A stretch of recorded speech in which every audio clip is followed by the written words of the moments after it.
Hi everyone, so this is my 1979 MGB GT called Project Skippy, because that's what everyone calls it, the Skip, because of its yellow.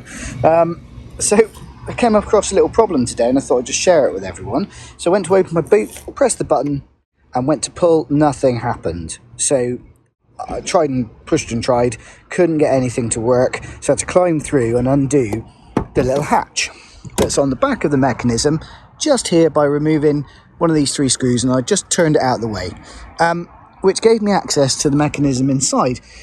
Just thought it'd be relevant for anyone that's having the same type of issues or a bit of preventative maintenance. Obviously you've got the latch here that goes up and down and it connects to your striker plate, and that's what keeps it locked. To get that open you need to push down on the button, which then pushes through the cylinder, and then you can see there's this little mushroom shaped piece of metal there. Mine's quite worn out in the middle where it's been striking a lot, so I might replace that soon. But the problem with mine was that that little nut in the centre there, sorry, little bolt in the centre, was undone.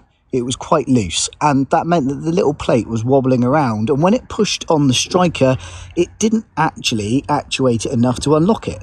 So all I had to do was tighten that back up, and I've lubricated it all now in the barrel as well, and hopefully that'll stop that from happening again. And when I do actuate it, I get a really positive click and it's really easy to open. So just a little thing for those with MGB GTs, might be worth just opening that up, it's very simple, and tightening it so you don't have the same problem that I did here with Skip.